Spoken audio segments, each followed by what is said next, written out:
Iya, oke, Shalom. Selamat malam semuanya, Bapak Ibu yang ada di ruangan Zoom ini. Ya, pertama-tama saya memperkenalkan diri dulu, karena ini kayaknya kelas pertama yang saya coba paparkan tentang materi metode penelitian sosial. 2 hari yang lalu, ya saya sempat ngobrol dengan Pak Ferry mengenai penelitian ini, kemudian juga saya sempat juga komunikasi lewat chat dengan Ibu Desi, ya terkait dengan kejar-kejaran kita ini ya. Jadi saat ini kita coba untuk masuk dalam penulisan tugas akhir. Ya, nama saya David Lisapali. Ya, sehari-hari saya sebagai dosen. Aktivitas saya di kampus ya, sebagai dosen. Saya juga mengampu mata kuliah untuk metode penulisan ilmiah dan metode penelitian, termasuk juga dengan mata kuliah filsafat manajemen.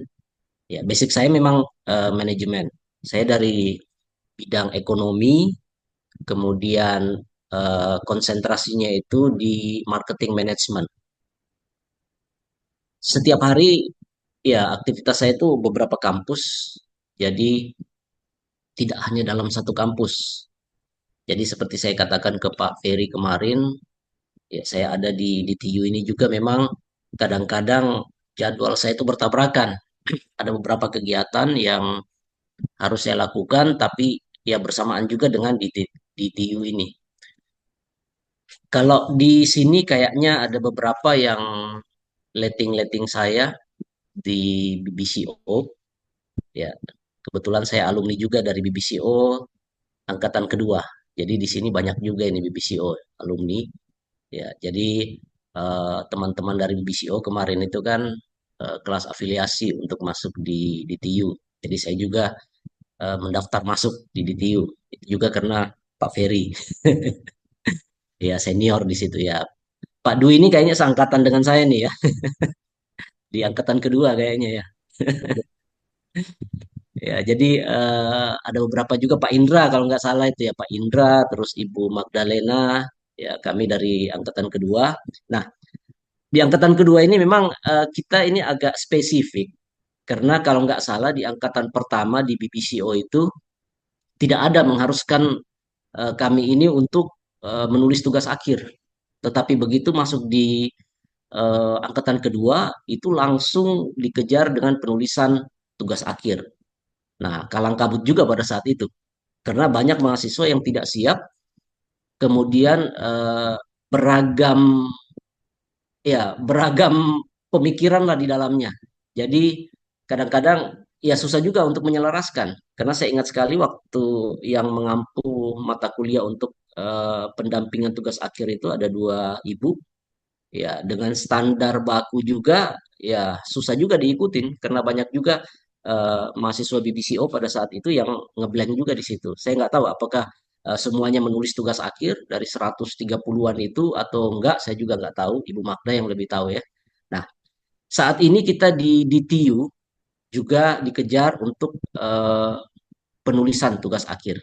Nah, kemarin saya sempat ke Pak Ferry untuk ngobrol-ngobrol.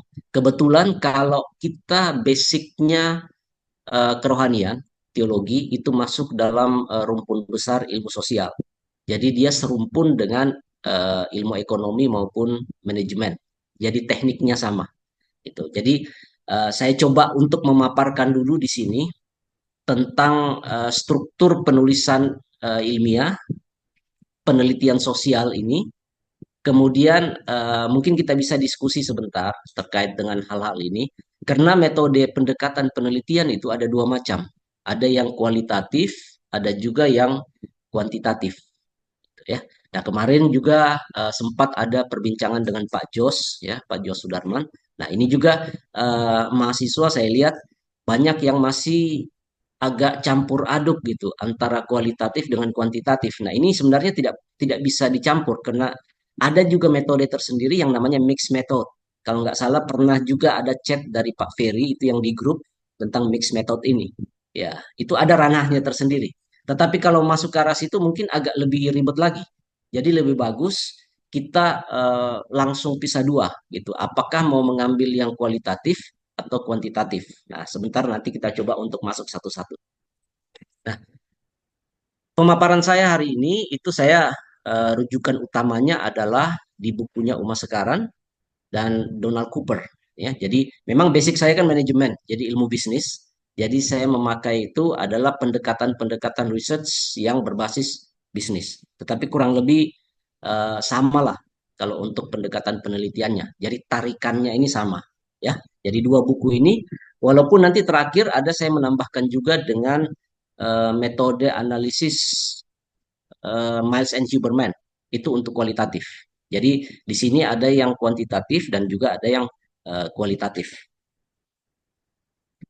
Oke, jadi kita mulai dari sini dulu. Kemarin mungkin ada ibu kalau nggak salah itu ya yang sempat memaparkan tentang metode penelitian, penulisan. Ya, jadi saya di sini menambahkan kapan sih sebenarnya penelitian itu dimulai? Ya, jadi penelitian itu dimulai pada saat kita tertarik pada fenomena. Nah, penulisan ilmiah ini sebenarnya itu berdasarkan tiga hal. Ada yang namanya gap atau kesenjangan. Nah, disitulah kita coba masuk untuk masuk dalam ranah penelitian. Gap itu ada tiga. Yang pertama adalah gap fenomena, yang kedua itu adalah gap teori, dan yang ketiga itu adalah gap research. Kalau pendekatan kuantitatif, itu dia mengambilnya lebih banyaknya dua, dari gap research dengan gap teori. Jadi dia melihat ada apa dari riset yang pernah dilakukan dan ada apa dengan teori-teori yang pernah disajikan. Itu kalau untuk kuantitatif. Untuk kualitatif, dia lebih banyak kepada gap fenomena. Apa sih yang ada di lapangan sebenarnya? Nah, pada saat kita meneliti, sebenarnya kita bisa mencampurkan. Saya membimbing mahasiswa itu S1 maupun di pasca sarjana S2. Sebenarnya berangkatnya sama. Apa sih fenomena yang menarik di lapangan? Itu dulu, gitu ya. Nah, sangat salah kalau Bapak Ibu menarik penelitian itu dari judul dulu. Itu sangat salah. Jadi sebenarnya judul itu terakhir. Nah, judul itu terakhir. Yang pertama itu apakah ada yang menarik dari fenomena di lapangan? Itu dulu yang pertama. Nah, kalau dari situ menariknya apa, kemudian akan muncul permasalahan. Itu. Jadi fenomena dulu. Ya, kebetulan saya juga membimbing banyak sekali mahasiswa sampai dengan pasca sarjana. Ya, jadi memang sih kalau untuk lebih sains, lebih terarahnya, ini memang ada mata kuliah tersendiri. Ya, karena saya juga ngajar dari tingkat diploma. Ya, dulunya malahan dari D1, kemudian saya ngajar juga D3, saya ngajar D4, ya sampai dengan sarjana dan pasca sarjana. Nah, pendekatan kalau di dunia pendidikan kami ini itu sebenarnya ada dua macam ya, pendidikan vokasi dengan pendidikan akademik dan ini ranahnya berbeda gitu. Pendekatan penelitiannya pun berbeda sebenarnya ya. Kalau vokasi itu lebih aplikatif, applied dia. Sedangkan kalau akademik dia lebih bersifat sains. Jadi muatan teoritisnya itu tinggi sekali. Ya, saya agak agak kurang tahu kalau di DTU ini sebenarnya arahnya kemana itu ya. Nanti mungkin bisa sebentar Pak Ferry bisa sharing. Apakah kita lebih ke vokasinya atau lebih kepada akademiknya gitu. Tetapi kalau saya melihat mulai dari pertama saya gabung itu memang lebih cocoknya itu adalah kepada vokasi sama dengan BBCO itu ya kepada vokasi. Jadi aplikasinya, terapannya itu gimana? Ya, karena kalau kita mau akademik itu ya ada metode-metode akademik yang tidak bisa kita langgar. Tuh, jadi saya coba paparkan di sini sebentar. Tuh, ya, jadi yang pertama, kapan penelitian itu dimulai? Ketika kita tertarik pada suatu fenomena, ya, fenomena itu. Nah, kedua, penelitian itu dimulai pada saat kita melakukan pengamatan terhadap fenomena tersebut. Nah, gini, manusia itu kan selalu diliputi rasa penasaran. Saya ini basicnya marketing, pemasaran. Makanya saya ngajar di kampus juga. Saya bilang sama sama mahasiswa bahwa pemasaran itu dimulai dengan menggantikan huruf M menjadi huruf N. Jadi pemasaran diganti menjadi penasaran. Itu, ya. Nah, manusia dia akan mengikuti alur penasarannya. Itu. Setelah ada fenomena, dia coba amati, ya. Kemudian akan muncullah pertanyaan-pertanyaan di situ. Kenapa bisa begini? Kenapa bisa begitu? Ya, misalnya gini, ada kain yang berwarna merah. Biasanya kalau di S1, pertanyaannya yang muncul itu adalah kain ini berwarna apa? Gampang jawabnya. Lihat saja sepanjang dia tidak buta warna kan. Ya, dia jawab saja di situ warnanya merah. Selesai sampai di situ kalau S1. Tetapi begitu dia lebih meningkat lagi ke atas, itu kita pertanyaannya agak lebih mendalam. Bukan cuma sekedar dia tahu warnanya merah, tetapi dia harus bisa menjawab kenapa kain ini berwarna merah. Itu lebih mendalam lagi. Ya. Nah, kalau dia naik lagi ke level lebih atas, dia akan pertanyaannya lebih mendalam lagi muncul. Bisa enggak kalau kain ini tidak berwarna merah? Nah, dari satu kain, itu dia akan muncul pertanyaan-pertanyaan yang akan berlipat-lipat. Jadi, yang pertama itu kita bertanya bahwa kain ini berwarna apa? Yang kedua, kenapa dia bisa berwarna merah? Terus yang ketiga, bisa enggak kalau dia warna lain selain warna merah? Nah, itu sudah lebih ribet lagi tuh. Ya, jadi karena adanya hasrat, adanya rasa penasaran, akan muncul berbagai pertanyaan. Nah, di situ dulu. Ini belum ada judul loh ini ya. Jadi jadi pada saat kita mau meneliti, bukan judul dulu yang kita tarik, gitu. Kita melihat dulu fenomenanya apa, terus kemudian kita coba amat-amati, dan kemudian akan timbul pertanyaan di dalamnya. Kenapa begini dan kenapa begitu? Ya, mulai dari situ ya. Nah, dan yang ketiga, akan diikuti dengan upaya untuk memperoleh jawaban dari pertanyaan-pertanyaan yang ada ini. Ya, jadi ada usaha manusia untuk memperoleh jawaban. Nah, sebenarnya setelah muncul pertanyaan tersebut, disitulah mulai muncul judul. Itu. Jadi ada pertanyaan dulu. Setelah pertanyaannya ada, kemudian muncullah judul. Tuh, jadi tarikan judul setelah ada pertanyaan. Nah, pertanyaan ini menjadi masalah. Jadi masalah-masalah inilah yang kemudian kita coba rumuskan dalam penelitian sehingga untuk memperoleh jawaban dari masalah itu, itulah yang akan kita teliti. Jadi tiga langkah-langkah inilah yang harus dilakukan. Nah, pertanyaan-pertanyaan ini menjadi satu masalah, kemudian kita coba mencarikan solusi. Gitu, ya. Jadi bukan dari judul dulu kemudian muncul rumusan masalah, tetapi dari masalah dulu kemudian muncul judul. Ya, kita tertariknya apa?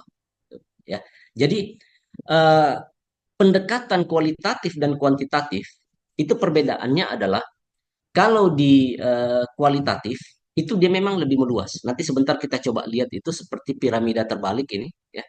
Jadi kualitatif itu memang lebih luas, sedangkan kuantitatif itu lebih mengerucut. Ya, makanya dia lebih banyak bermain di angka-angka kalau kuantitatif. Sedangkan kalau di kualitatif, dia lebih banyaknya mendeskripsikan sesuatu. Mengobservasi, mendeskripsikan, menjabarkan sesuatu. Saya penelitian dari mulai S1, kemudian S2, sampai S3, itu semuanya ranahnya kualitatif. Tetapi teman-teman, dosen sama-sama, itu eh, mereka banyak yang menghindari dengan kualitatif, lebih sukanya kepada kuantitatif. Ya, karena memang kalau kuantitatif itu dia terpola. Ya, ada strukturnya, kemudian dari permasalahan dan tujuan penelitian itu kita akan menarik hipotesis, dugaan. Dari hipotesis itulah yang tidak bisa berkembang karena sudah terpola, gitu. Sedangkan kalau kualitatif itu dia tidak mengangkat satu hipotesis, gitu ya. Jadi dia bisa berkembang kemana-mana. Ya, kemarin juga ada kalau tidak salah saya sempat dengar dari Pak Ferry juga itu ada pertanyaan-pertanyaan di dalamnya. Lima wis tambah satu hai. Pak Ferry kalau nggak salah itu ya siapa ya. Nah, sebenarnya kualitatif pertanyaan tertinggi itu adalah di how, bagaimana. Nah, kata bagaimana ini itu bisa dipakai dari S1, S2 sampai dengan S3. Ya, itu kualitatif. Tetapi kalau kuantitatif itu dia lebih lebih banyak memakai kata what. Apakah? Nah, setelah kita bertanya apakah, kita akan menjawab. Nah, jawaban ini harus diuji kembali. Nah, pengujiannya itu secara kuantitatif. Nah, sedangkan kalau dia kualitatif, kata bagaimana itu tidak diuji, tetapi dijelaskan, dieksplor kembali. Bahkan kekuatan tertingginya itu adalah mengeneralisasi. Saya waktu S3, Pak, karena saya pendekatannya itu adalah kualitatif, saya basicnya ini kan perbankan, Pak. Ya, Bapak Ibu. Ya, jadi basicnya perbankan, saya ngambilnya itu di salah satu bank ya. Jadi waktu itu saya mengambil di Bank Penin. Saya mengambil level Sulawesi Tenggara karena saya tinggal di Kendari, ya di Provinsi Sulawesi Tenggara. Ya kalau S3 itu kan tidak bisa hanya satu kantor atau satu daerah gitu. Minimal itu satu provinsi. Kalau bisa satu Indonesia lebih bagus lagi. Tetapi kan kita ada keterbatasan dalam dalam meneliti biaya, waktu, tenaga, ya. Ya, jadi minimal dalam satu provinsi. Jadi saya coba menawarkan satu teori pengembangan SDM untuk tenaga pemasaran yang ada di Bank Penin. Jadi itu bisa digunakan dalam satu area Sulawesi Tenggara. Tetapi pada saat saya diuji, ada satu pertanyaan dari penguji independen. Waktu itu ditanyakan ke saya, bisa enggak kalau hasil penelitian ini dipakai untuk di bank lain? Saya juga langsung bingung, karena saya tidak tahu apakah bisa atau tidak. Anda peneliti kualitatif, itu harus tahu. Karena kekuatan kualitatif itu adalah mengeneralisasi. Ya, akhirnya saya dengan tegas bilang, siap, bisa. Betul bisa? Bisa. Saya bilang begitu. Karena memang harus bisa. Jadi tidak bisa kalau pendekatan kualitatif itu tidak bisa digeneralisasi. Dia tidak spesifik, tidak mengerucut, tetapi justru dia melebar. Nah, di sini bedanya ya antara kualitatif dengan kuantitatif. Ya, nanti sebentar kita bisa sharing juga. Ya, kita lanjut. Nah, tujuan penelitian. Kalau di dalam penulisan ilmiah untuk karya akhir, termasuk apakah itu dia skripsi, tesis, disertasi, itu sama. Apapun yang ada di dalam rumusan masalah, itu juga yang ada di tujuan penelitian. Itu harus relevan.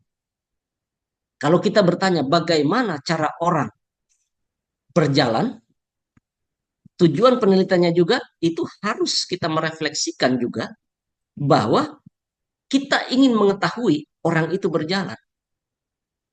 Dan di kesimpulan akhirnya juga itu di bab terakhir, itu juga akan kita menyimpulkan bahwa cara orang berjalan itu begini. Jangan nantinya lain yang ditanya di rumusan masalah, tujuan penelitiannya berbeda, kesimpulannya berbeda. Kalau Bapak Ibu itu menarik satu rumusan masalah, tujuan penelitian juga harus satu. Kemudian kesimpulan juga harus satu. Itu sangat relevan.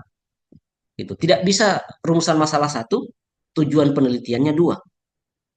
Tidak bisa rumusan masalah dua, tujuan penelitian satu. Rumusan masalah satu, tujuan penelitian dua, kesimpulannya tiga. Wah, itu ajaib itu. Iya, jadi kalau dia satu itu relevan sampai dengan kesimpulannya itu adalah satu. Itu ya. Nah, ini yang harus Bapak Ibu ingat dalam meneliti. Arah tujuan penelitian itu sendiri ya untuk memperoleh pengetahuan yang menjawab pertanyaan atau memecahkan masalah. Jadi kita taruh dulu tujuannya apa. Nah, nantinya di dalam tujuan ini biasanya kita nyambungkan dengan ruang lingkup. Selalunya begitu. Itu biasanya di bab satu itu ada ruang lingkup. Nanti sebentar saya coba terakhir jika masih ada waktu saya coba akan memperlihatkan sebenarnya skema secara umum bab satu 2 3 4 gitu ya yang biasa dipakai. Itu yang standar gitu. Itu sebenarnya dari rencana saya untuk menulis tesis juga di sini itu. Tapi itu baru kerangka dasar. Karena saya dikejar-kejar Ibu Desi dengan Pak Ferry, saya bilang, waduh, saya belum bisa bisa fokus untuk nulis gitu. Walaupun sebenarnya kerangkanya sudah ada, tetapi untuk nulisnya itu karena kan harus kita berpikir. Ya, ada proposisi di kepalanya kita. Nanti sebentar kita akan coba juga masuk di dalam tentang proposisi. Itu harus kita dudukkan kemudian kita berpikir. Seorang penulis itu adalah juga ahli filsafat. Karena semua apapun yang akan kita tuangkan di dalam sini itu berbicara tentang filosofi. Ya, kemampuan kita berpikir, menalar sesuatu, gitu ya. Tapi jangan dijadikan momok juga ini yang penelitian-penelitian kayak begini, gitu ya. Saya dengar Pak Ferry kemarin waktu sebelum saya gabung di TU, ya ini kan beda juga dengan kelas sebelah yang ada yang lanjutan BPCO kemarin itu ya. Di kelas sebelah itu memang agak berat gitu. Ya, Pak Ferry katanya bilang kalau di DTU ini penuh dengan kasih karunia gitu.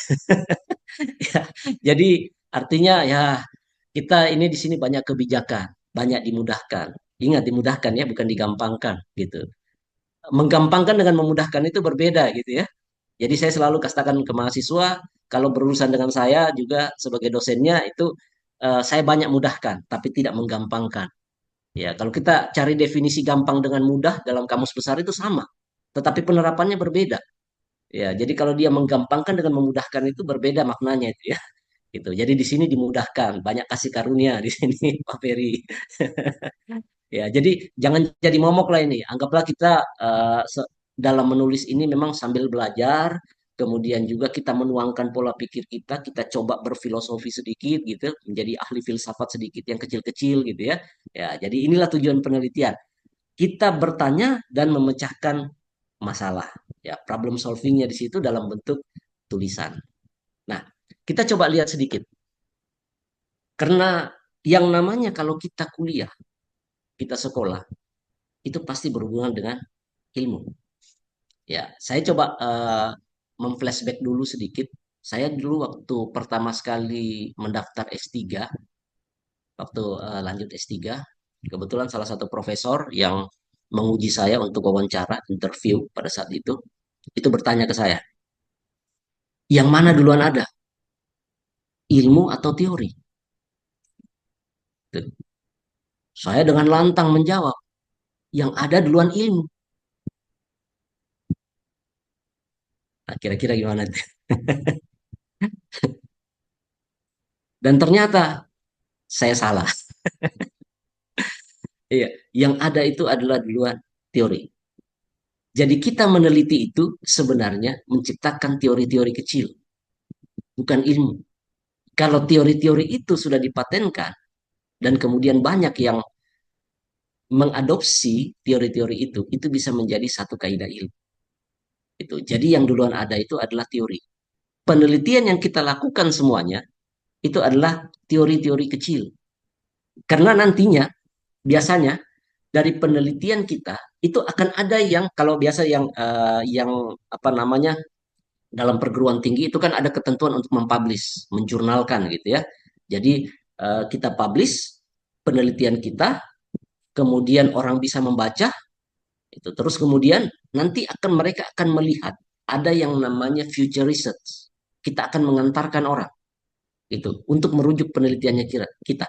Kira-kira kalau dari penelitian ini untuk dilanjutkan itu apa yang harus dilakukan? Itu namanya future research-nya. Jadi penelitian selanjutnya gitu. Nah, orang akan menarik di situ, itulah menjadi teori-teori kecil. Karena dari situ kemudian dia mengambil referensi sehingga eh, apa yang sudah kita temukan itu menjadi dasarnya dia, akhirnya menjadi teori gitu. Nah, kalau sudah banyak yang merujuk di situ, mensitasi hal tersebut, itu akan menjadi satu ilmu.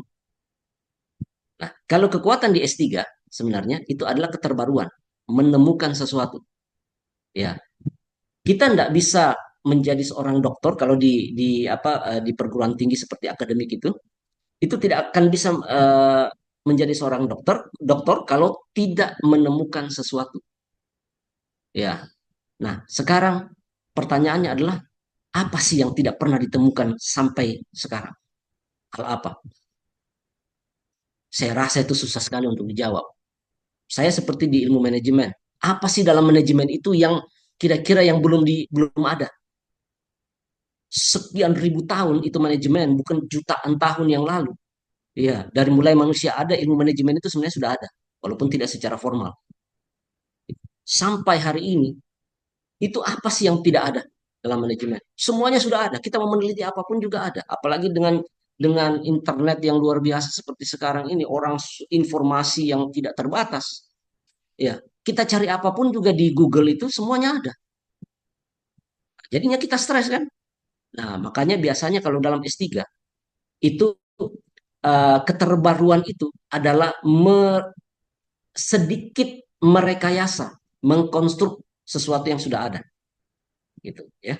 Nah, karena kalau kita betul-betul menemukan sesuatu yang baru itu tidak ada, gitu. Jadi kita mengkonstruk saja, kita coba merekonstruksi dari yang sudah ada, kemudian kita coba apa namanya membuat satu pola tersendiri, gitu. Jadi sebenarnya di situ saja keterbaruan kalau untuk S3, ya. Nah, ilmu dan penelitian.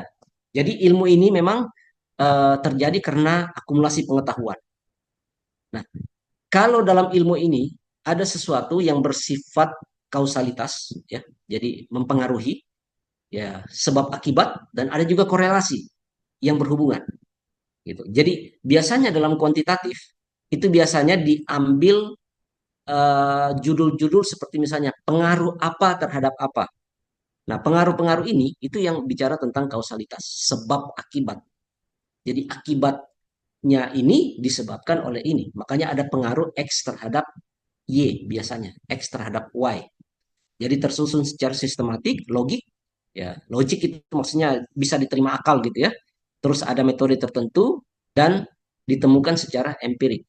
Jadi eh, secara faktanya ini bisa diterapkan gitu ya. Gitu. Jadi ada memang kenyataannya ini bukan cuma mengawang-awang. Jadi ini barang ini sebenarnya betul-betul bisa diterapkan ini.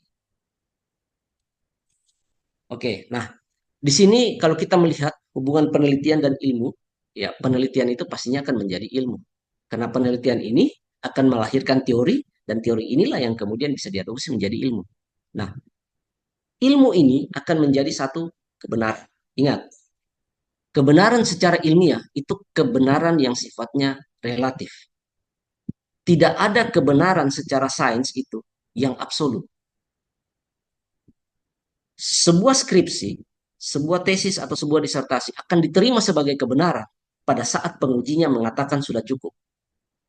Dan kemudian diterima sebagai karya tulis, ditandatangani, itulah kebenaran. Walaupun nantinya setelah diuji ke depannya itu banyak salahnya, itu urusan berbeda. Itu. Ya, jadi kebenaran itu pada saat itu. Jadi satu titik.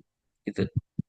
Karena siapapun yang akan meneliti, ya, jadi jangan takut meneliti. Siapapun, profesor, doktor sekalipun meneliti, itu pasti banyak salahnya. Banyak salahnya. Karena pandangan setiap orang itu berbeda-beda. Nah, inilah kebenaran relatif. Saya mengatakan benar, belum tentu Pak Ferry juga mengatakan benar. Karena dia berdiri di sisi yang berbeda. Itu. Jadi inilah kebenaran secara ilmiah melalui penelitian itu adalah kebenaran yang semu. Benar memang benar diakui oleh penguji pada saat itu. Tetapi begitu diterapkan di luar belum tentu bisa dipakai. Ya, atau mungkin ada orang lain yang mau meneliti menghasilkan sesuatu bisa saja yang berbeda di situ ya. Nah, beda dengan kebenaran yang bersifat absolut. Nah, kalau kita berbicara dari sisi agama, berbicara Tuhan itu adalah kebenaran absolut yang tidak bisa dibantah. Sesuatu yang kadang tidak masuk akal, kita akan terima karena kita yakini, tidak dipikirkan. Ya, jadi seperti misalnya, kita percaya itu bahwa ada surga dan neraka. Orang baik itu masuk surga. Silahkan buktikan secara empiris. Ada enggak datanya? Kasih data yang real, yang konkret. Tidak ada kan orang yang sudah mati kemudian pergi ke surga sana terus kembali ke bumi kemudian membawa foto-foto, video apa segala macam ini loh hasilnya. Enggak ada yang kayak begitu kan. Nah, itulah kebenaran absolut. Kebenaran absolut itu adalah diyakini tanpa harus bisa dibuktikan. Itu ya, itulah agama. Nah, sedangkan kalau berdasarkan penelitian itu kebenaran semu, relatif. Bisa kita buktikan, tetapi bisa juga dibantah. Ya, nah proses ini akan terjadi terus menerus. Jadi dari penelitian ini menjadi ilmu dan ilmu ini menjadi satu kebenaran. Kebenaran yang diakui pada saat itu. Ya, jadi tidak harus kebenaran itu dari masa ke masa, tetapi kebenaran yang diakui saat itu itulah yang dianggap benar. Sama dengan teori bumi itu bulat atau datar gitu kan. Ya, pada saat itu orang mengakui bahwa bumi itu Data ya karena kemampuan manusia pada saat itu ya memang cuma sebatas dia melihat saja karena kita melihat itu data. Ya kita tidak coba ke antariksa sana kemudian kita melihat apakah ini bumi itu gimana, gitu ya. Nah, itulah kebenaran. Terus kemudian ya kita masuk dalam proses berpikir ilmiah. Nah, proses ini menemukan kondisi fenomena dan dirumuskan menjadi masalah. Nah, ini biasanya di bab satu masuknya nih, ya. Kekuatan di bab satu itu adalah kekuatan fenomena dan kekuatan merumuskan masalah. Kemudian mencari alternatif dari pemecahan masalah. Yang ketiga itu merumuskan cara pemecahan masalahnya. Kemudian yang keempat itu menguatkan bukti-bukti. Dan yang kelima itu merumuskan kesimpulan. Jadi sebenarnya dalam karya ilmiah, tugas akhir, proses inilah yang mulai dari awal sampai dengan akhir yang kita lakukan. Nah, perbedaan daripada berpikir secara kualitatif maupun kuantitatif itu bedanya di sini. Kalau kuantitatif, dia lebih banyak kepada pemikiran yang bersifat deduktif. Deduktif itu adalah sesuatu yang umum besar, kemudian dia mengerucut menjadi kecil. Jadi dari yang sesuatu yang umum kemudian menjadi kecil. Manusia adalah makhluk hidup. Makhluk hidup itu harus makan. Jadi bukan dia makan baru dikatakan sebagai makhluk hidup. Makhluk hidup itu umum. Nah, salah satu aktivitas yang menopang makhluk hidup itu bahwa dia harus makan. Nah, kita fokus kepada makannya. Nah, aktivitas manusia, makhluk hidup itu, manusia sebagai makhluk hidup kan bukan cuma makan. Banyak aktivitas yang lain. Nah, kita coba mengerucut kepada makannya saja. Kalau dalam ekonomi namanya ceteris paribus. Jadi, kita mengabaikan yang lain-lain, kita coba ambil satu hal saja. Ya. Kemudian kalau dia yang bersifat induktif, itu lebih kepada penelitian kualitatif. Kualitatif itu dari yang kecil, yang khusus, kemudian dia coba meluas kepada yang umum. Nah, tadi saya katakan bahwa kekuatan ini adalah mengeneralisasi, gitu ya. Jadi eh, yang dimaksud dengan statement umum itu misalnya teori-teori, dalil-dalil yang ada, hukum, pernyataan pejabat, ini sesuatu yang umum. Sedangkan kalau sesuatu yang khusus ini, ya ada yang namanya hasil penelitian. Apa sih hasil penelitiannya itu? Yang kemudian terbit dari seseorang meneliti. Terus kemudian ada kasus khusus yang terjadi, special case dalam kenyataan, itulah kesimpulan khusus. Nah, metodenya seperti begini, Bapak Ibu. Jadi seperti piramida, tetapi dia terbalik ke bawah. Nah, kalau deduktif itu dari dia yang besar, yang umum, itu mengerucut menjadi yang kecil. Sedangkan induktif itu dari yang kecil melebar menjadi yang besar. Nah, kalau Bapak Ibu mengambil ranah penelitian yang bersifat kualitatif, itu dia harus metodenya ini. Jadi dia dari mulai yang kecil di sini melebar menjadi yang umum, kemudian harus bisa digeneralisasi. Jadi kekuatan daripada Bapak Ibu itu adalah menjelaskan di sini, ya, bercerita. Jadi saya tadi tawarkan bahwa yang paling bagusnya itu kalau seperti kita di TV ini, itu adalah kekuatan pendekatan kualitatif. Jadi kualitatif itu adalah Bapak Ibu bercerita di sini. Jadi tidak terpola dalam satu peralatan analisis statistik, tetapi dia ranahnya ke sini. Bukan ke sini, tapi dia itu lebih melebar. Ya. Kemarin saya sempat juga simak sedikit waktu Pak Susanto ya memaparkan pra, apa ya, tesis atau disertasi itu ya kemarin itu ya di Taiwan itu ya. Nah, kalau dia mengambil secara kualitatif, dia harus bisa menyimpulkan secara umum di sini. Itu tentang gereja di sana dan sebagainya gitu ya. Ini adalah suatu kerangka, kerangka eh, dalam satu penelitian. Nah, kalau Bapak Ibu lihat, mulainya dari sini, fenomena. Berakhirnya itu di sini, di kesimpulan.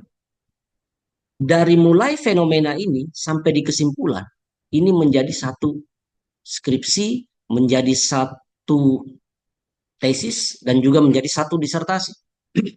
Hanya pendalamannya yang berbeda. Jadi, kalau Bapak Ibu sebentar coba menarik bab dari apa namanya, dari struktur penulisan ilmiah, ininya yang di sini ini bisa menjadi bab satu. Di bab satu itu kan biasanya pendahuluan. Pendahuluan itu berbicara ya latar belakang fenomena, kemudian rumusan masalah. Nah, rumusan masalah ini nantinya akan masuk kepada tujuan penelitian, manfaat penelitian, ruang lingkup penelitian, di situ ya.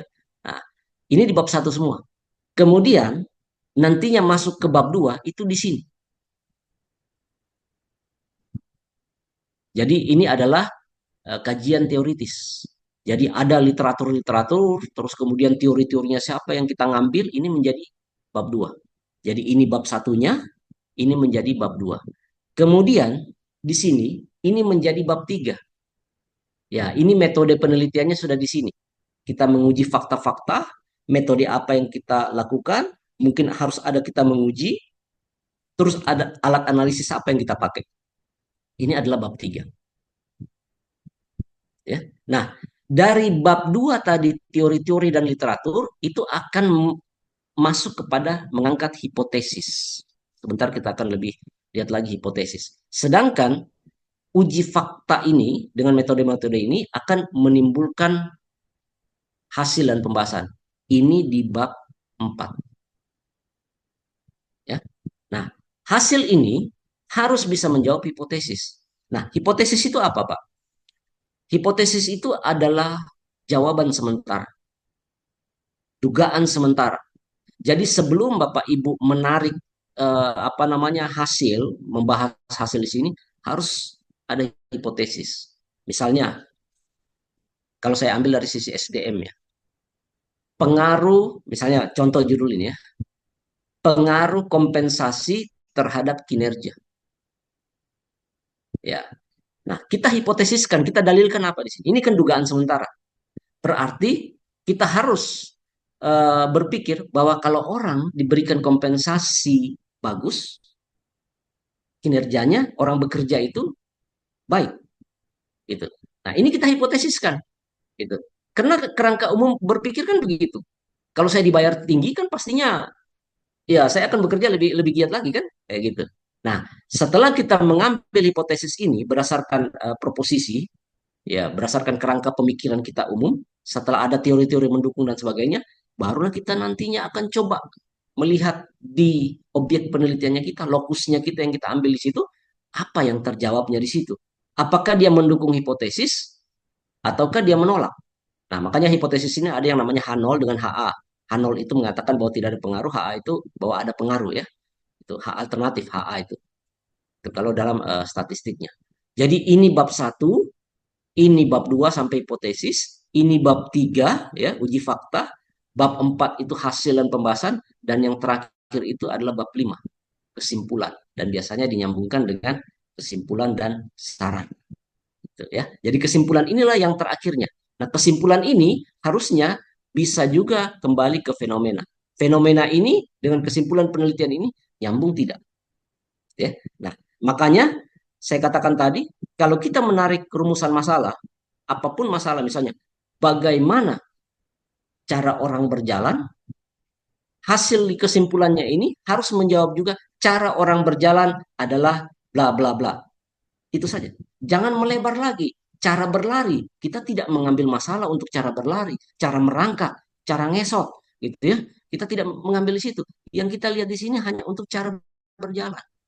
Jadi batasannya sudah di situ.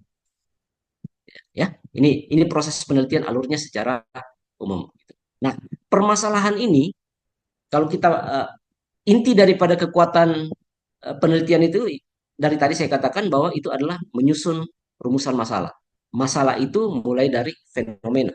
Jadi bukan judul dulu ya, dari fenomena apa, kemudian ada permasalahan, barulah kemudian kita menarik judul situ ya. Jadi permasalahan inilah yang kemudian nantinya akan kita coba jawab, gitu ya. Jadi proses penemuan masalah itu identifikasi bidang masalah, penentuan pokok masalah, dan kemudian kita coba merumuskan dalam satu kalimat. Ya, walaupun ini sebenarnya pertanyaan, tetapi kalimatnya itu berupa pernyataan, jadi tidak pakai tanda tanya. Bagaimana cara orang berjalan itu tidak tanda tanya terakhir, tetapi titik. Ya, jadi itulah rumusan masalah.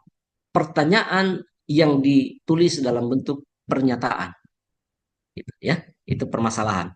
Nah, terus kemudian harus ada konsep teorinya yang mendukung. Kalau kita seperti di eh, teologi itu pastinya dasar yang paling utama itu adalah ayat Alkitab itu ya. Nah, Pak Ferry kemarin juga selalunya eh, mengejar bahwa dasar ayatnya apa gitu. Ya memang itu harus ada dasarnya gitu. Jadi dasar ayatnya apa? Apa yang kita mau kembangkan di situ? Apa yang diterapkan? Yang penting ada dasarnya yang kuat. Ya, jadi bagian kitab mana yang kita mau pakai itulah yang kita coba kembangkan. Kemudian kita cari menyambungkan. Mungkin ada lagi yang lain di pasal yang lain atau kitab yang mana yang berbicara tentang itu. Tetapi yang jelas harus ada satu dasar ayatnya yang Bapak Ibu coba ambil dan itulah yang menjadi rujukan utamanya, ya. Nah, itu yang seperti begitu. Jadi konsep teoritisnya itu harus ada gitu. Apakah itu yang menjadi rujukan utama atau menjadi rujukan tambahan? Itu. Kemudian permasalahan penelitian ini menjadi pertimbangan juga untuk memilih metode pengujian. Oke ya. Jadi kalau kajian teori ini mungkin banyak bersumber dari buku referensi, hasil penelitian, kemudian jurnal-jurnal. Ya. Kalau Bapak Ibu misalnya sempat searching di Google, ya ketik saja saya punya nama itu seperti yang ada di layar itu. Ya karena saya punya namanya panjang, saya mendaftar di DTU kemarin itu kan harus sesuai dengan ijazah gitu. Jadi nama saya itu David Christian Engelbert Lisapali. Tapi kalau saya nulis di layar sini jadinya kepanjangan gitu. Jadi saya singkat saja C dan E di tengah.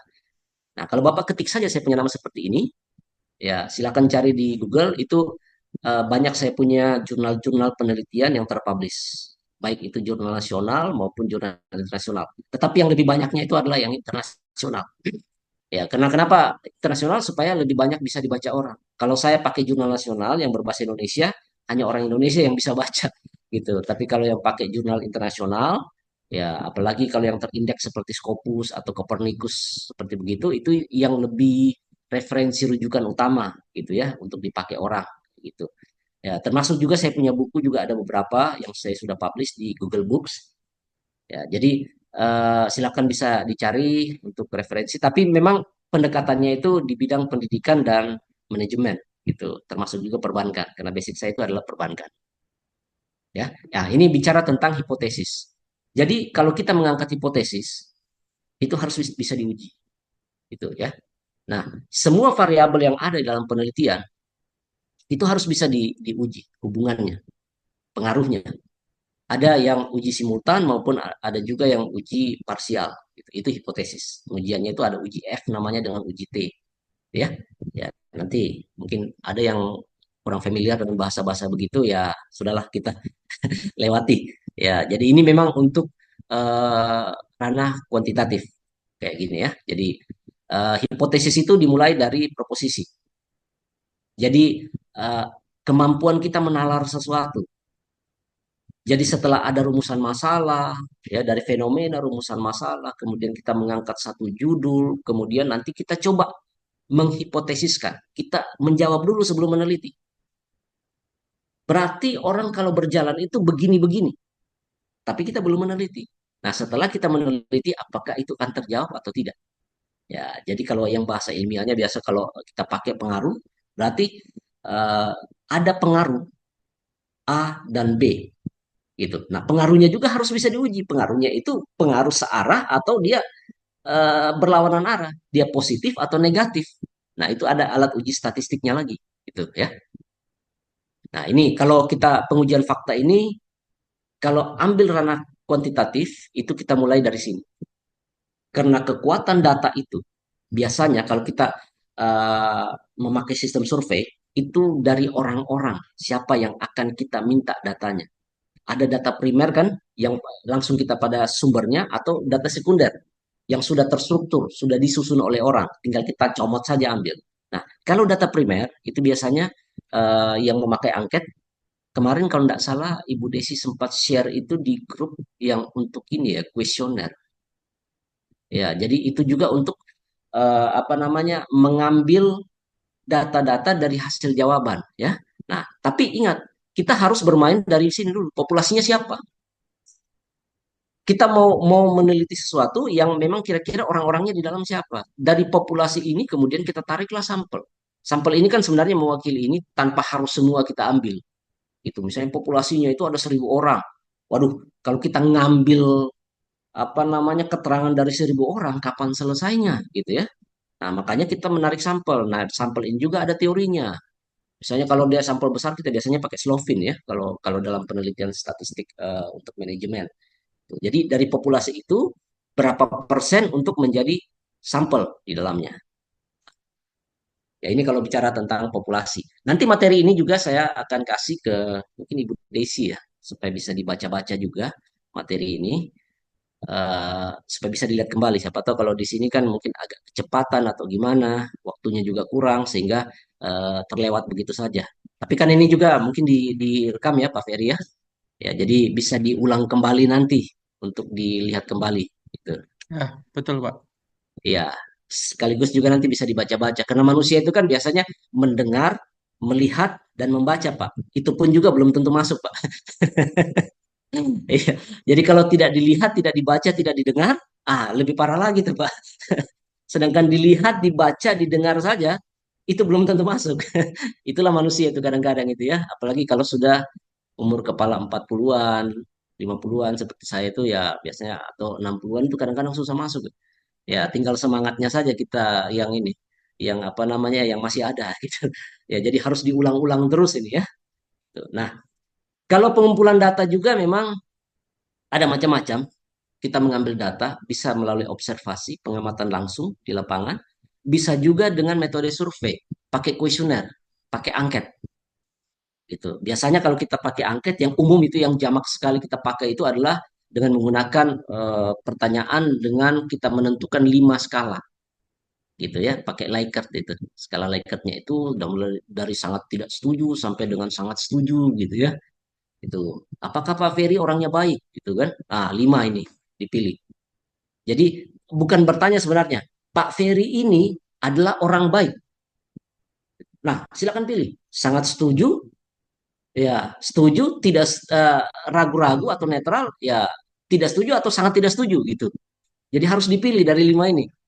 Gitu. Jadi misalnya 30 orang yang kita harus tanya, ya nanti kita kumpul jawaban, baru itu diolah nanti dalam SPSS biasanya kalau untuk melihat pengaruh. Gitu. Jadi pakai regresi kalau pengaruhnya misalnya. Gitu. Jadi ada pertanyaan yang dibuat dalam pernyataan, kemudian kita memberikan kepada orang untuk menjawab. Tetapi tentunya orang tersebut harus yang biasa bergaul dengan Pak Ferry. Ya, jangan sampai kita tanya eh, apa namanya ke orang yang tidak kenal Pak Ferry, itu yang gawat gitu. Hantam saja nanti di situ. Mau baik atau tidak baik ya ini nantinya jadinya bias gitu. Terus kemudian ya metode observasi itu adalah pengamatan, metode survei itu dengan menggunakan angket. Gitu. Nah, ini populasi dan sampel sebenarnya secara cepat saja. Ya, ini pakai bahasa-bahasa planet-planet ini ya. Jadi mungkin banyak yang tidak terlalu paham di sini. Jadi eh, menentukan sampel dari populasi itu memang ada sedikit spesifik gitu. Jadi tidak langsung menentukan misalnya 100 orang populasinya kita ngambil, kalau kita tidak bisa 100 orang kita ngambil berapa persen saja, itu tidak langsung sembarang karena ada metodenya gitu. Kita memasukkan pun dalam analisis misalnya kita pakai regresi itu tidak boleh kurang dari 30 karena biasnya tinggi, bisa nanti errornya itu tinggi gitu ya gitu. Jadi ada metodenya untuk itu. Jadi kalau tadi saya katakan kalau populasinya banyak ya, sampelnya besar juga, itu kita biasanya kita pakai Slovin supaya dia turun sekali, karena ada presisi di dalamnya. Gitu. Jadi ada yang namanya sample random sampling. Jadi secara random saja dia dari populasi ini yang kita jadikan sampel itu berapa orang ya kita acak saja gitu ya, atau secara bertingkat, secara proporsi stratified-nya ini ya, ataukah juga pakai dia sistem cluster, kita kelompok-kelompokkan gitu. Ini teknik untuk apa namanya menarik sampel dari populasi. Terus ada juga yang non probability sampling, ya. Jadi pengambilan sampel itu yang kita memang sudah tentukan. Kita mau bertanya kepada siapa, tapi ada juga yang apa namanya kita tidak tentukan. Jadi ada probability, ada juga non probability sampling yang kayak gitu. Ya, biasanya kalau kita tentukan itu karena ada maksud khusus, gitu. Jangan sampai nanti sembarangan orang yang menjawab, gitu. Jadi makanya kita harus bertanya kepada orang-orang tertentu yang kita sudah tahu bahwa memang dia mengetahui di situ. Atau kita acak saja itu semuanya. Nah, ini ada kriterianya. Biasanya kalau kalau di perguruan tinggi itu harus kita seminarkan, namanya seminar proposal. Gitu. Jadi seminar proposal ini sebelum melakukan penelitian, termasuk salah satunya itu diseminarkan tentang caranya menarik sampel. Ini kan biasa di bab 3 ya. Di bab 3 itu yang terakhir, karena bab 4, 5 itu nanti di hasil. Jadi ada namanya seminar hasil, kemudian ujian tutup. Gitu. Jadi di seminar proposal itu kami salah satunya itu adalah menentukan sampel ini. Cocok enggak caranya menarik sampel. Nah, ini kalau secara kuantitatif. Tetapi kalau secara kualitatif, kualitatif itu dia tidak memakai sampel, tetapi dia memakai informan namanya. Nah, ini lebih lebih enak sebenarnya. Kita bisa lebih mengeksplor.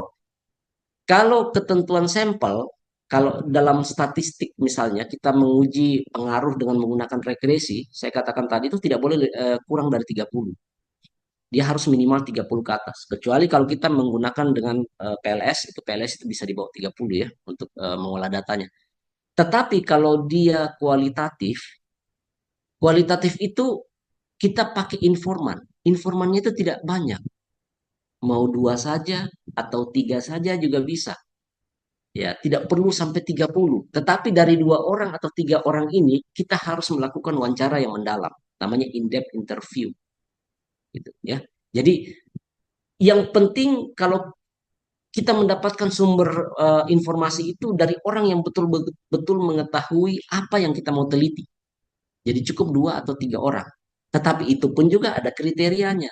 Jadi kalau seperti misalnya dia kuantitatif dengan menggunakan skala Likert itu, ada yang namanya pengujian yang namanya validitas dengan reliabilitas. Sedangkan kalau dia kualitatif, ada uji kesahihan data itu dengan menggunakan metode triangulasi.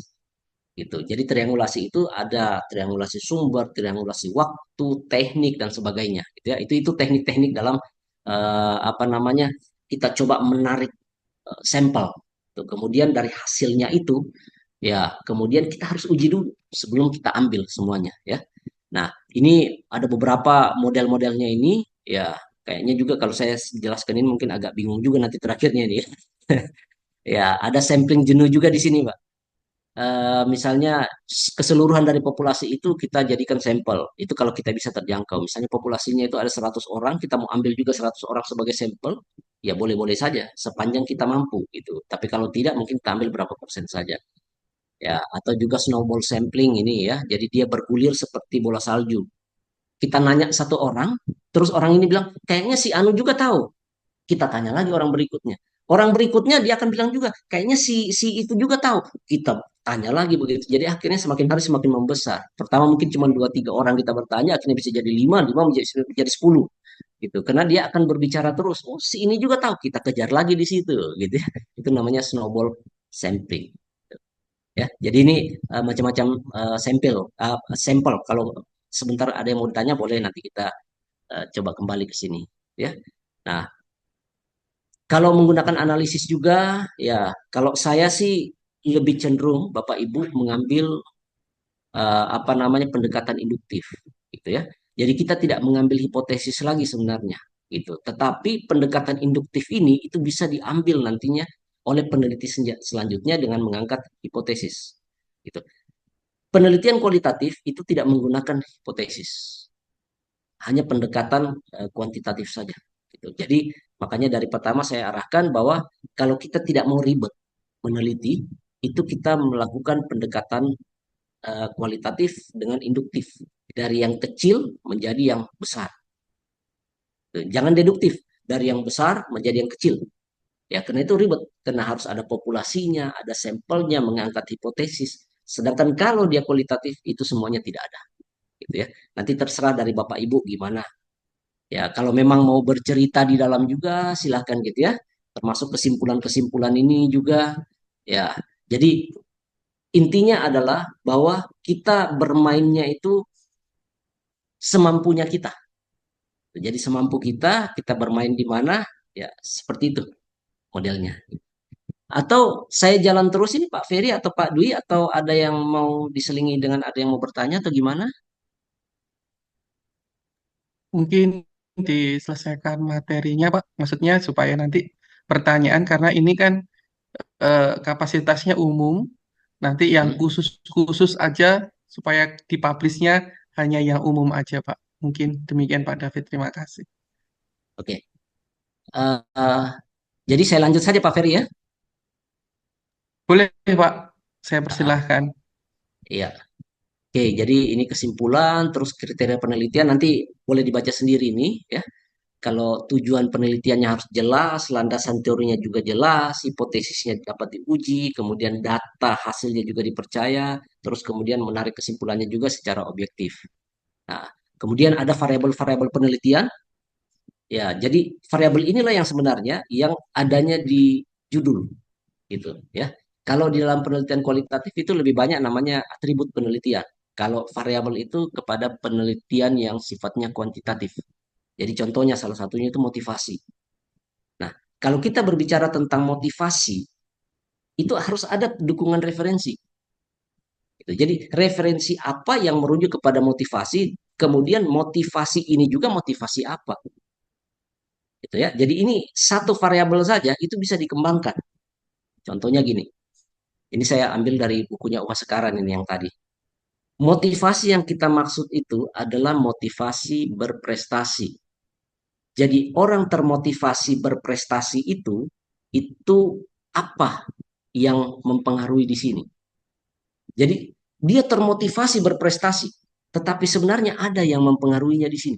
Dan kalau kita berbicara di sini, ini banyak sekali, ya. Jadi alurnya tanda panah ini bisa sampai di sini itu banyak sekali. Nah, seperti ini. Wah, jangan langsung jadi ribut langsung lihat ini. Ya, padahal sederhana sekali kan, motivasi berprestasi. Tetapi ternyata di sini dibentuk oleh banyak hal. Nah, ini kan banyak yang apa namanya garis-garisnya ini yang kayak seperti fishbone ya, yang kayak begitu. Nah, ini alurnya ini kan dia akan mengarah ke sini. Tetapi banyak anak panah di sini. Nah, yang harus diingat gini, kalau dalam penelitian kuantitatif, model gambar ini punya arti. Ada yang segi empat, ada juga yang agak bulat, apa ini namanya ya, lonjong-lonjong gini ya, apa namanya, elips ya mungkin ya namanya ini yang agak sedikit ini bulat tapi tidak bulat benar gitu. Nah, ini berbeda dengan yang di sini ya. Nah, kalau variabel reflektifnya yang bisa dijelaskan itu yang kotak-kotak ini. Tetapi ini variabel laten. Ini tidak bisa dijelaskan tanpa ada ini. Jadi misalnya begini, kita mulai dari sini. Orang termotivasi berprestasi itu mulai dari sini, yang bulat-bulat ini. Dia motivasinya berprestasi karena memang dia tidak bisa santai. Dia digerakkan oleh kerja. Ya kayak yang ini ya, kabinet itu kerja kerja kerja gitu ya. Digerakkan oleh kerja, dia mau bekerja terus sehingga dia termotivasi untuk berprestasi. Terus kemudian dia juga butuh umpan balik. Nah, umpan balik dari orang yang dia input-input saran-saran masukan semuanya itu juga membuat dia itu termotivasi untuk berprestasi. Jadi dia tahu apa yang harus dilakukan. Nah, kemudian ada juga di sini tidak sabar. Orang yang tidak efektif itu dia tidak sabar gitu. Dia tidak suka lihat orang yang bekerja secara tidak efektif gitu. Nah, itu juga yang menjadikan dia itu termotivasi untuk berprestasi. Nah, tetapi dari sini itu ada lagi yang membentuk. Misalnya, dia tidak bisa santai. Jadi orang yang tidak bisa santai itu biasanya tidak punya hobi. Jadi dia belajar terus, gitu. Tidak ada hobi lainnya, gitu. Dia tidak bisa santai, tidak bisa menikmati hidup, gitu ya. Terus kemudian memikirkan terus pekerjaan. Nah, inilah yang membentuk dia tidak bisa santai. Nah, terus kemudian ini, orang motivasi berprestasi itu digerakkan oleh kerja. Jadi orangnya itu memang enggan kalau tidak bekerja, justru dia sakit kalau tidak kerja. Ya, kayak seperti misalnya orang yang sudah biasa kerja, terus masuk usia pensiun, itu biasanya langsung sakit. Ya, jadi belum pensiun, dia belum sakit. Tapi begitu pensiun, itu langsung sakit. Karena memang dia itu sudah terbiasa untuk bekerja. Begitu dia tidak bekerja, langsung stres. Ya. Nah, terus kemudian terus-menerus bekerja. Tetap tekun, meskipun gagal. Jatuh bangkit lagi, jatuh bangkit lagi. Nah, ini orang yang digerakkan oleh kerja. Nah, inilah yang dikatakan sebagai indikator-indikator ini, dimensi maupun elemen. Nah, sedangkan ini adalah variabel. Variabel ini laten sifatnya ya. Nah, dia ini orang yang butuh umpan balik sehingga dia berprestasi. Nah, umpan balik yang mana? Dia butuh umpan balik yang cepat sekali. Butuh koreksi atas pekerjaan. Karena dari koreksi-koreksian ini kemudian dia coba, oh ternyata saya lakukan ini salah. Selama ini saya pikirnya benar. Gitu ya. Nah, terus kemudian tidak sabar dengan ketidakefektifan. Jadi dia tidak suka dengan orang lamban, dia marah pada kesalahan-kesalahan, walaupun kecil itu dia marah, dia tidak mau ada kesalahan. Jadi dia modelnya itu perfeksionis. Inilah yang kemudian membentuk orang itu menjadi berprestasi. Ini jadi agak ribet gambar-gambarnya nih ya. Nah, itulah hubungan-hubungan dalam eh, apa namanya kalau kita mengambil satu variabel. Gitu. Jadi yang membentuk itu banyak, banyak dari variabel itu banyak indikator-indikatornya lagi di bawah gitu ya. Nah, ini hubungan variabel dalam proposisi juga mungkin secara cepat saja. Jadi ini ada beberapa teori rumusan di sini. Jadi misalnya begini, reversible proposition. Jadi kemampuan kita untuk menalar sesuatu, kira-kira hubungan variabel yang saling mempengaruhi. Misalnya gini, pendapatan meningkat, ekspansi juga mungkin. Ini kalau kita bicara dari sisi bisnis ya. Misalnya, orang yang punya pendapatannya tinggi, itu dia bisa melakukan ekspansi usaha itu lebih tinggi juga, gitu. Ya. Tetapi kebalikannya, dia kalau dia ekspansi usahanya besar, pasti akan meningkatkan pendapatan. Jadi saling mempengaruhi, timbal balik. Tapi ada juga yang reversible proposition. Itu tidak bisa saling mempengaruhi. Misalnya, kalau kita dalam berbisnis atau membuat satu industri, kualitas bahan baku yang bagus, itu pasti akan meningkatkan kualitas produk. Tetapi kualitas produk tidak bisa mempengaruhi kualitas bahan baku. Karena tidak mungkin ada ini sebelum ada ini. Itu tidak mungkin ada produk sebelum ada bahan bakunya dulu. Ini kalau dari sisi industri. Jadi dari bahan baku dulu kepada kualitas produk. Tuh ya. Nah, kemudian ada yang deterministic proposition, ya menyatakan kepastian gitu ya. Jadi misalnya rugi yang terus-menerus itu pasti akan bangkrut. Ada juga yang stochastic proposition, kecenderungan pengendalian internal akan mempengaruhi pemborosan. Tapi mempengaruhinya apa? Nah, ini dia berbanding terbalik, satu turun, satu naik. Kalau pengendalian internalnya lemah, cenderung terjadi pemborosan. Pemborosan meningkat karena pengendalian internal turun. Nah, ini kemampuan membuat proposisi. Itu. Ada juga yang coextensive proposition. Terjadi secara otomatis. Contohnya, pegawai yang sering mengikuti pelatihan dengan sendirinya terampil melakukan tugas. Ini kan otomatis. Kalau dia dilatih terus, pasti dia akan menjadi terampil. Ini akan terjadi dengan sendirinya, otomatis ya. Atau juga yang sequential proposition. Jadi proposisi yang menyatakan terjadinya di masa akan datang. Gitu. Jadi kalau perusahaan yang kurang memperhatikan efisiensi, ya nantinya akan bisa mengalami kerugian. Jadi kurang lebih seperti ini contoh-contohnya ya. Terus kemudian contingency proposition gitu ya. Lingkungan kerja menyebabkan turunnya produktivitas. Nah, ini ada sesuatu yang tersembunyi. Kenapa lingkungan kerja itu menurunkan produktivitas? Ternyata jawabannya ada di sini. Jika pengawasan manajemen kurang. Nah, ini berdasarkan persyaratan. Ada satu kondisi, ada satu syarat. Lingkungan kerja yang bagaimana sehingga produktivitas itu bisa menurun. Ternyata di sini jawabannya. Nah, kita jawabnya juga di sini. Nah, ada namanya sufficient proposition. Ini langsung kelihatan. Kalau tadi di poin ketujuh ini tidak kelihatan, tapi kalau di sini kelihatan. Nah, lingkungan kerja yang baik, tapi jika pengawasan manajemen kurang, maka produktivitas rendah. Ini sudah langsung kelihatan. Kalau tadi belum kelihatan, gitu ya. Nah, ini langsung kelihatan di dalam bagan.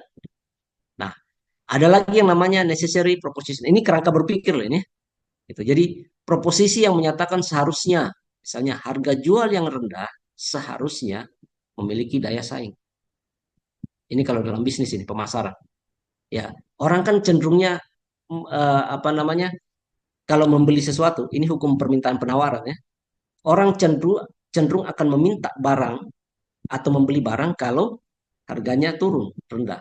Itu. Makanya kalau dia rendah harganya, orang membeli kan pastinya daya saingnya itu tinggi bagi perusahaan. Gitu, ya. Nah, ada juga yang sifatnya substitusi, pengganti. Jadi proposisi yang kita bangun itu karena kayak tadi nih, ya, harga jual yang rendah seharusnya memiliki daya saing. Tetapi ternyata tidak semua daya saing tinggi itu karena harga jual rendah. Bisa saja karena produknya unik. Keunikan produk tersebut itu membuat daya saing tinggi. Jadi ini pengganti, variabel pengganti dari yang tadi itu. Gitu. Jadi bisa saja harga jual, bisa saja keunikan. Ya.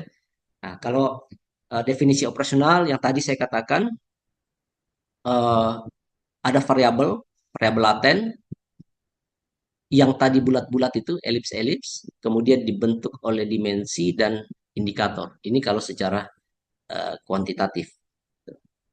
Nah, ini yang kayak tadi ya. Jadi kalau kita bikin dia punya kerangka pikir dari proposisi tadi, ini modelnya begini. Yang laten itu di sini. Nah, sedangkan yang ini yang reflektif di bawah. Gitu ya. Yang bisa dijelaskan itu yang modelnya segi empat ini.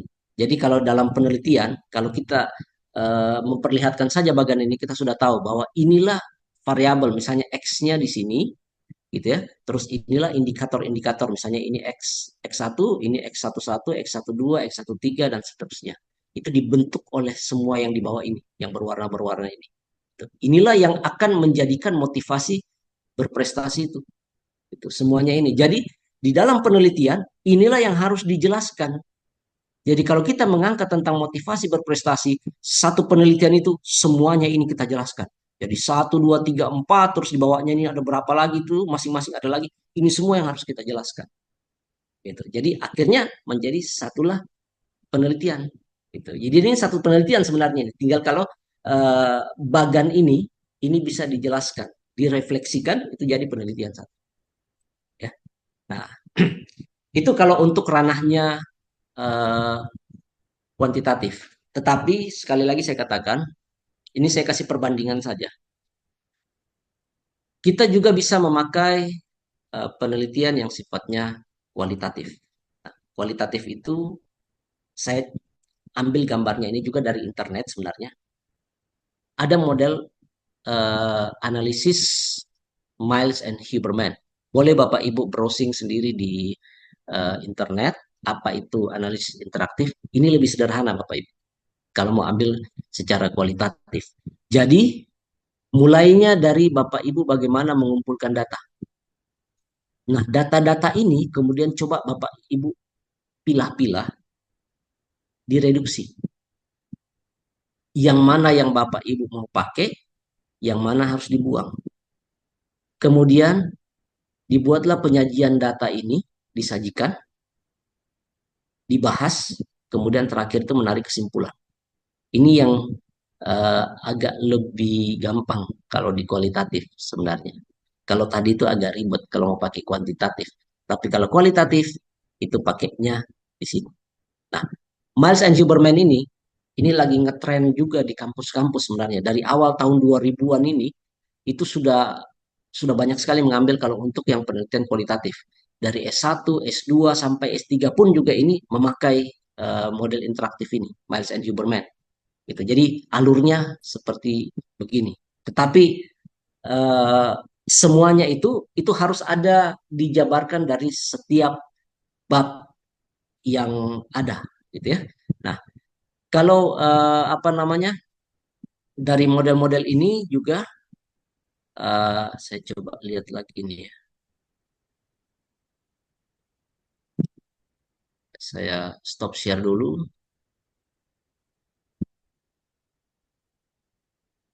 Saya coba lihatkan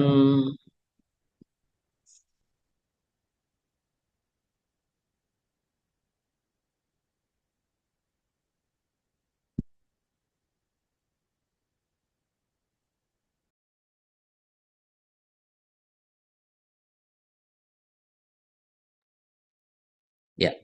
Bapak Ibu, ini saya juga punya model sebenarnya, tapi ini masih standar ya, sebenarnya masih standar.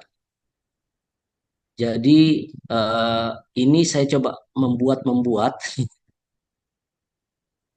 Sebenarnya ini Pak Ferry, ini judul saya nih Pak Ferry untuk saya jadikan tesis.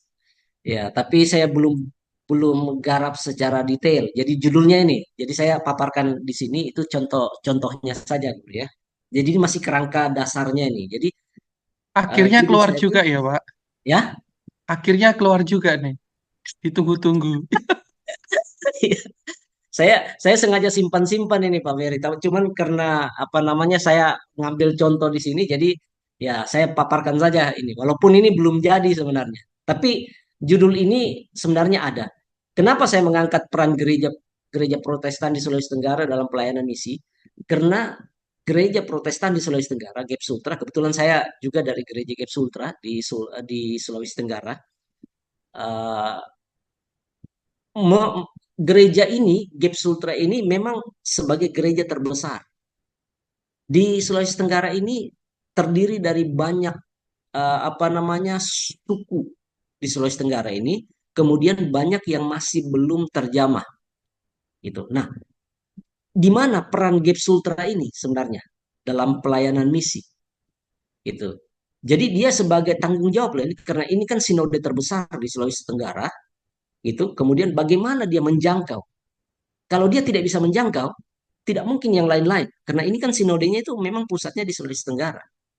Gitu. Bukan kayak misalnya contohnya GBI. GBI kan bukan sinodenya kan bukan di Sulawesi Tenggara, tetapi di Jakarta, Betani misalnya di Surabaya gitu. Tapi ini betul-betul sinodenya di Sulawesi Tenggara, namanya GEP Sultra gitu. Dan dia ini jemaatnya banyak sekali. Dia penguasa lah istilahnya gereja kalau di Sulawesi Tenggara. Nah, bagaimana dia bisa menjangkau, gitu ya? Apalagi kan Kristen di Kendari atau di Sulawesi Tenggara ini juga memang boleh dikata minoritas ya. Jadi kita ini masih sedikit. Nah, bagaimana peran GEP Sultra ini sebenarnya? Nah, dari permasalahan itulah fenomena yang saya lihat. Kemudian nantinya akan saya membuat satu rumusan masalah. Ya, bagaimana peran ini? Kemudian muncullah judul ini, gitu ya. Nah, saya sudah coba kembangkan ini, tapi ini baru baru apa namanya secara konsep dasarnya dulu gitu ya. Jadi seperti yang saya katakan tadi, mulai dari sini kan, bab satu, bab 2, bab 3, bab 4 sampai bab 5 penutup. Nah, di sini kan tadi saya katakan ada kesimpulan dan saran, ya. Nah, ini sebenarnya sudah jadi tapi tulisannya belum ada Pak Ferry.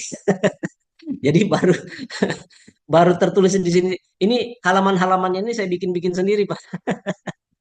Ya. Jadi karena biasanya kan batas minimal penulisan itu minimal 40 gitu. Jadi saya ngarang-ngarang saja di sini halaman sekian sekian sekian gitu. Ya, saya mengambil itu dari Matius 28 ya, amanat agung itu ya Matius 28 ayat 18 sampai 20 gitu ya. Jadi mulai dari pendahuluan ada latar belakangnya apa, rumusan masalah, tujuan, manfaat penulisan, kemudian kajian literaturnya, teori-teorinya tadi itu semua konsep-konsep itu di sini.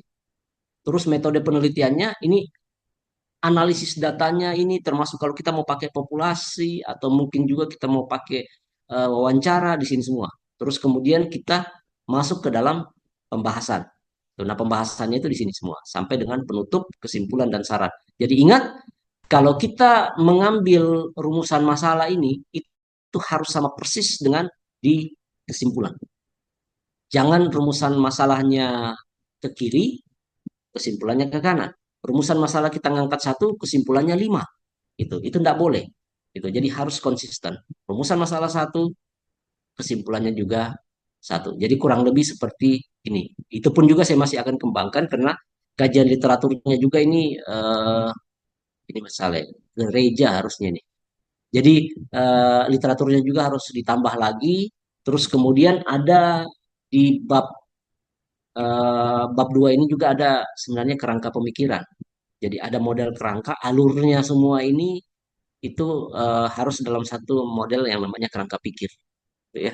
Jadi mulai dari bab satu sampai terakhir kesimpulan dan saran itu harus dalam satu bagan. Gitu. Itu dulu barangkali Pak Ferry dari saya. Siapa tahu ada yang mau disaringkan, saya kembali kepada moderator.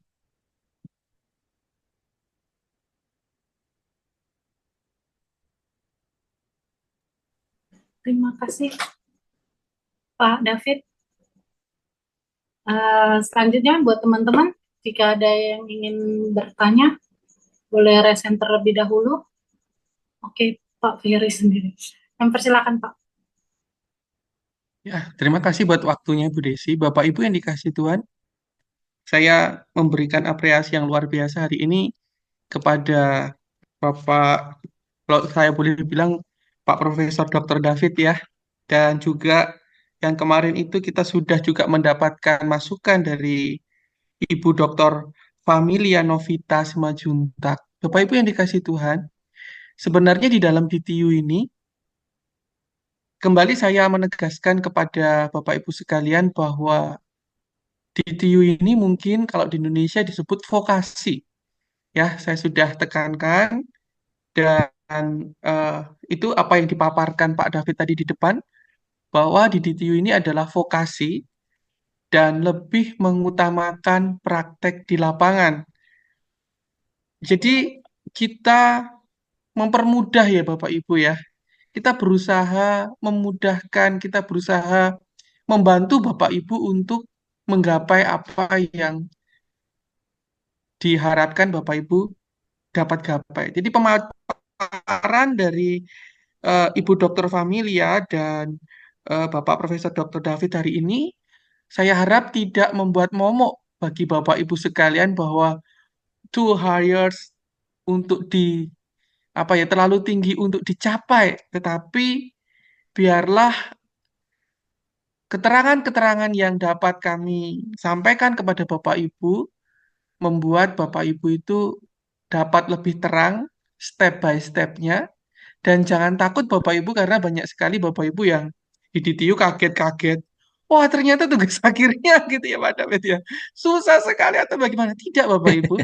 Saya dorong Bapak Ibu sekalian, apapun yang Bapak Ibu alami, komunikasikan dengan kami akan bantu pelan-pelan agar Bapak Ibu mudah. Nah, saya suka sekali tadi perkataan dari statement dari Pak Dr. David bahwa mudah dimudahkan atau menganggap mudah gitu ya Pak ya. Nah, Bapak Ibu yang dikasih Tuhan, jadi jangan menganggap bahkan kebanyakan di DTW ini tidak menganggap mudah loh Pak David. Dianggapnya bahkan terlalu sulit, jadi semua pada kabur. Kabur semua ini. Ya Iya, tahu iya. Pak Didik jadi ketawa-ketawa. Iya Pak, aku kesel. Tidak, tidak. Ya, tapi Bapak Ibu yang dikasih Tuhan, kita sudah belajar banyak di berbagai tempat yang lain kita juga sudah belajar. Nah, apa yang kita pelajari, ayo mari kita tata dengan baik, kita aplikasikan dengan baik. Karena sekali lagi, segala sesuatu harus ada dasar firmannya ya. Kalau hari ini saya kasih dasar firman Pak David. Tuhan Yesus sendiri mengatakan bahwa kalau orang membangun rumah tidak menghitung, ya, dia tidak melakukan perencanaan dalam membangun, dalam pelayanan kita tidak melakukan perencanaan, dalam misi kita tidak melakukan perencanaan, dalam konsultasi konseling kita tidak melakukan perencanaan, pasti kita akan bangkrut sebab besar pasak daripada tiang nanti investasinya terlalu tidak mengukur kekuatan dan sebagainya parameter-parameter. Nah, Bapak Ibu jangan takut, kami siap membantu. Ada banyak hal dan hari ini saya sangat dibantu oleh Pak David dalam memberikan pemaparan.